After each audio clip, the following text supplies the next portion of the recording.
ভাবুন তো, শহরে প্রায় সবাই জড়ো হয়েছে, কিন্তু আজ কোনো উৎসব নয়, কোনো কসরতের শো না। আজ তারা দেখতে এসেছে মৃত্যুদণ্ড, আর সেটা একজন মানুষের নয়, এক বিশাল হাতির। হ্যাঁ, ঠিক শুনেছেন, 5 টন ওজনের এক হাতিকে ফাঁসিতে ঝুলিয়ে মারা হবে।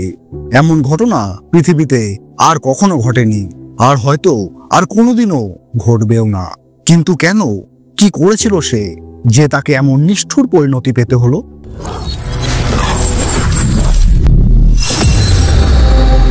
তার নাম ছিল বিগ ম্যারি। এশীয় প্রজাতির এই হাতি বহু বছর ধরে স্পার্কস ওয়ার্ল্ড ফেমাস ট্রাভেলিং সার্কাসের প্রাণভোমরা। শান্ত স্বভাব, অসাধারণ কসরত আর দর্শকদের প্রতি অদ্ভুত স্নেহ, সব মিলিয়ে সে ছিল সার্কাসের সবচেয়ে বড় আকর্ষণ।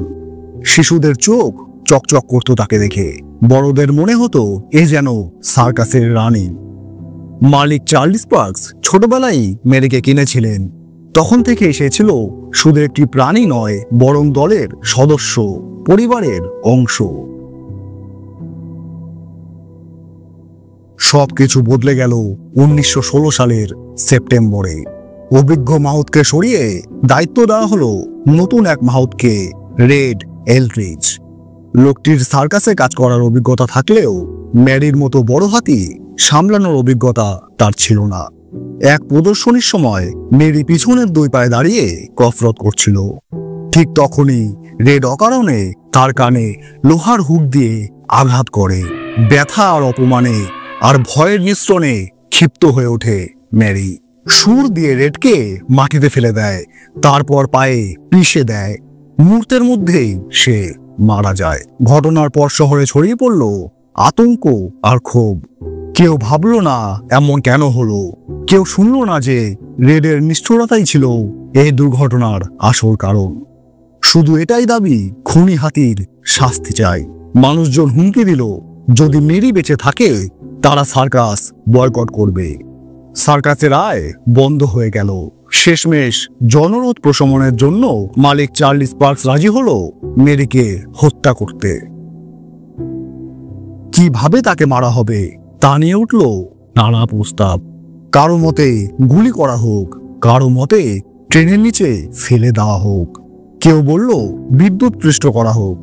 শেষমেশ সিদ্ধান্ত হলো ফাঁসি, আর তা জনসম্মুখে হবে, যেন সবাই দেখে বিচার হয়েছে। 13 সেপ্টেম্বর 1916 টেনেসির রেলউইন শহরের রেল ইয়ার্ডে হাজার মানুষ জড়ো হয়েছে। ট্রেনে করে এসেছে শুধু এই দৃশ্য দেখার জন্য। একটি বিশাল রেল ক্রেন প্রস্তুত। ম্যারির গলায় বাঁধা হলো ভারী চেন। ইশারায় ক্রেন চালু করা হলো। এক ঝটকায় 20 ফুট উপরে উঠল সে, কিন্তু হঠাৎ চেন ছিঁড়ে গেল। মাটিতে পড়ে মেরুদণ্ড ভেঙে গেল, পা পিষে গেল, রক্ত ছড়িয়ে পড়ল চারদিকে। তবু জনতা দয়া করল না। আবার গলায় চেন বাঁধা হলো। দ্বিতীয়বার যখন তাকে তোলা হলো, আর কোনো শব্দ বেরোলো না। ছটকানি থেমে গেল। মেরি চিরতরে চলে গেল। তার দেহ রেলপথের ধারে কবর দেওয়া হলো। শহরের মানুষ সেদিন হাততালি দিয়ে বলল, খুনি হাতি শাস্তি পেয়েছে।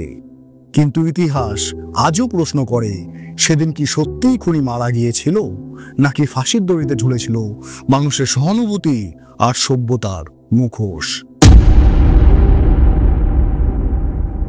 আজকের মতো এতটুকুই। আবার আসবো নতুন কোনো তথ্য নিয়ে, নতুন কোনো ভিডিও নিয়ে। নমস্কার, ভালো থাকবেন সবাই। ধন্যবাদ।